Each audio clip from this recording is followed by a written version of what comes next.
In this video, we're going to try to unpack a little bit about thermochemistry equations. So thermochem equations.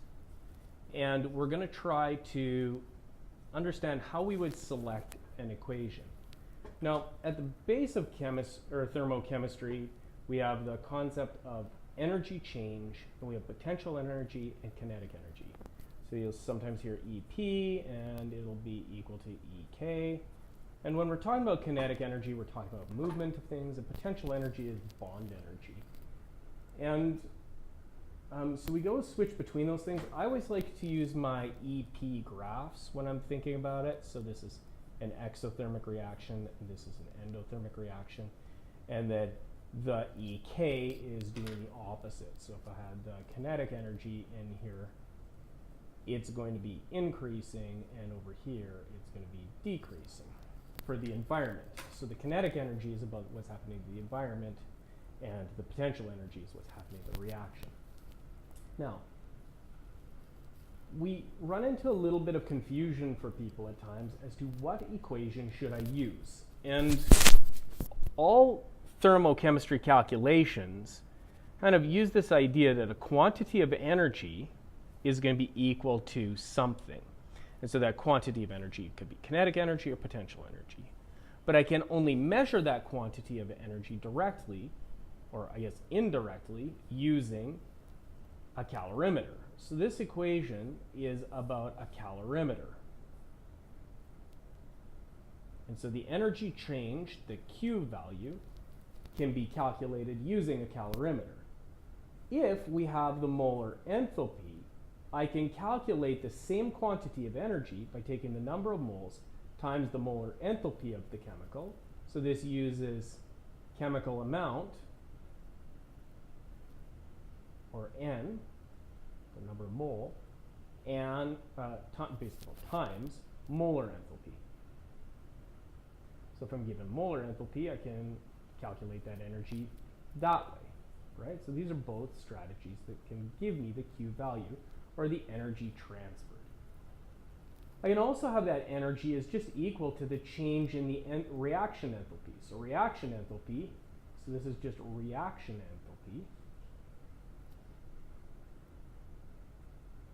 is also equal to that Q value. And the thing is that for a system, these Qs would be the same thing. So the amount of energy that's measured from the calorimeter would be equal to the number of moles times the molar enthalpy. So I can put these two equations together because they're both equal to the Q value. If we had MC delta T, that can be equal to the reaction enthalpy, which is only really helpful when we start to think about some units. So Q is going to be measured in kilojoules or megajoules. Occasionally it's measured in joules if it's a really small amount of energy, but joules, kilojoules, or megajoules. MC delta T is going to have a mass in grams times the specific heat capacity, which will be joules per gram degrees Celsius, and delta T. Well, grams and not delta T, times degrees Celsius. The degrees Celsius cancel out, and it'll give us joules, or if we had kilograms, kilojoules, or megagrams, megajoules. And that gives us our calorimeter amount of energy, which is just going to be kilojoules, joules, or megajoules.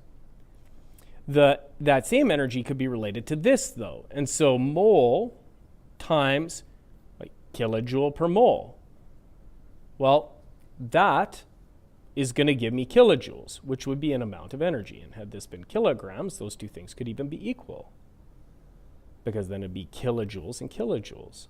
And over here, this could be reported as like kilojoules or joules or megajoules. And each of these things could be equal to each other because they're all equal to Q. And in a system, that energy transferred is the same. And the reason we know that is because of our theory or conservation of energy. So the law of conservation of energy says that energy isn't going to be made or destroyed. It can be converted from one kind to another. It could be converted between potential energy and kinetic energy. So literally what they're measuring here is the kinetic energy. And over here, they've got the number of moles times the molar enthalpy of the reaction, and then just the enthalpy of the reaction. And all of those things, because they're all equal to the same amount, can be interchanged. So now I could make N delta H equals MC delta T because they're all equal to Q. Or delta H equals MC delta T. Or delta H equals N times molar enthalpy. And all those things are reasonable because they're all equal to the same amount of energy. Hopefully that helps you clear up a little bit how we tell the difference between things. But really importantly, if your question is giving you a mass of a chemical that's changing temperature, well, you're going to need to use this part of the reaction, or the equation. If they give you grams of a chemical, so we can calculate mole, or if they had like concentration and volume, you could calculate mole, then you're going to need to be using this equation, right? And if they're just talking about a quantity of energy, it'll be the reaction enthalpy. Right? So being aware of what the units that they give you are and what the units that they are asking for are can solve a lot of problems when you're trying to figure out what to do with a question.